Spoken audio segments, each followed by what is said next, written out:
नमस्कार, AND news की विशेष सुर्खियों में आपका स्वागत है।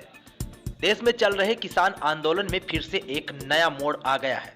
गाजीपुर बॉर्डर पर बड़ी तादाद में जहां किसान धरने पर लौटे, वहीं पूरे विपक्ष ने किसानों के आंदोलन को मजबूती से समर्थन दिया है। देखिए, गुत्थी तो ये सुलझनी बहुत आसान थी, लेकिन सुलझने के बजाय हिंदुस्तान की सरकार ने इस गुत्थी को और ज़्यादा उलझा दिया है।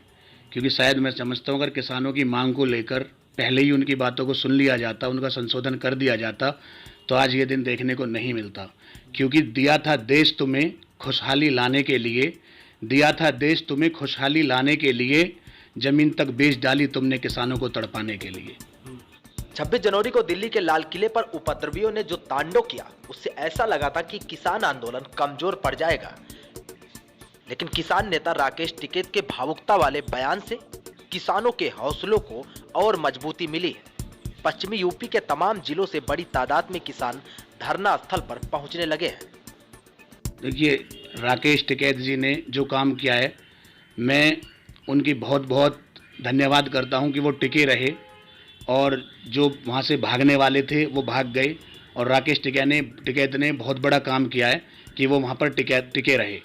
क्योंकि जो ऐसे टाइम पर टिक जाता है, आने वाला इतिहास उसी का लिखा जाता है, और जो भाग जाता है उनका कोई इतिहास में कोई नामो निशान नहीं होता। मेरा मानना तो यह है कि सरकार जब इस बिल को लेकर पूरे हिंदुस्तान में उथल पुथल मची हुई है और सारे हिंदुस्तान का किसान रोड पर है, सारा हिंदुस्तान परेशान है, तो जब लोग सब किसान इस तरीके से कह रहे हैं, तो क्यों ना ये बिल वापस ले लिया जाए, जिससे कि हिंदुस्तान में अमन चैन फिर से हो और जैसे भी जो था वो दोबारा इस तरीके से चलता रहे। विपक्ष जहां तिरंगे के अपमान की निंदा कर रहा है, वहीं सरकार से सवाल भी उठा रहा है कि क्या सिक्योरिटी इतनी कमजोर थी कि कोई असामाजिक तत्व लाल किले पर किसी धर्म विशेष का झंडा लेकर पहुंच जाए।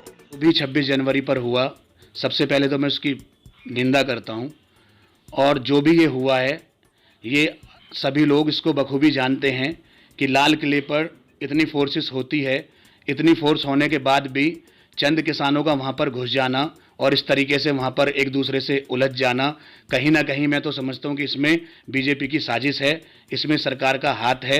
क्योंकि अगर सरकार वहाँ पर पहले से ही अपने जवानों को मजबूत तरीके से खड़ा करके रखती, तो मैं समझता हूं कि वो चंद किसान अंदर घुसने में कामयाब नहीं होते। वो जो भी है उसकी जांच की जाए और उसके खिलाफ कड़ी से कड़ी कार्रवाई की जाए, चाहे जो भी हो। क्योंकि इस तरीके से लाल किले के अंदर जाना और झंडा फहराना, ये मैं बहुत अपने हृदय से इसकी बहुत बहुत निंदा करता हूं। ये कड़ी निंदा के लायक है, ऐसा देश में नहीं होना चाहिए था जो हो गया।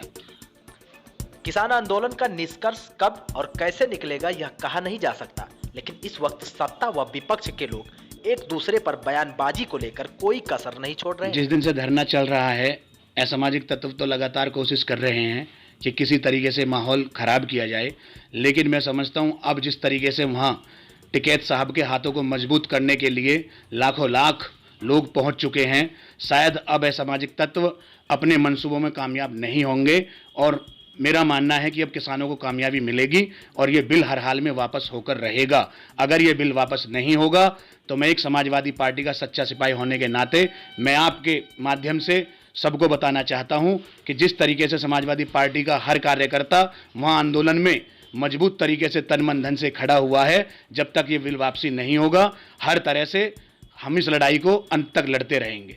तो मैं आपको एएनडी न्यूज़ के माध्यम से बताना चाहता हूं कि मेरा एक्सीडेंट हो रखा है और मेरे हिप जॉइंट में सर्जरी हुई है, जिससे कि डॉक्टर ने मुझे बेड रेस्ट बताया है।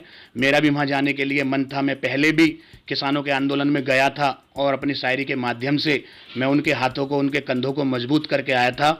मैं एक बार फिर से अपनी शायरी के माध्यम से बीजेपी के लोगों से कहना चाहता हूँ, जिससे कि मेरी आवाज़ एएनडी न्यूज़ के माध्यम से उन सब लोगों तक पहुँच सके। झूठे वतन परस्तों से और सत्ता के मक्कारों से, सत्ता के मक्कारों से, पूंजीपतियों के दलाल और चोरों के सरदारों से, चोरों के सरदारों से, संसद की गूंगे खंबे और इन बहरी दीवारों से जाकर ये संदेशा दे दो अंबानी के यारों से, अंबानी के यारों से। हम किसान अब नहीं रुकेंगे पानी की बौछारों से, अपना हक हम लेके रहेंगे दिल्ली की दीवारों से, दिल्ली की दीवारों से।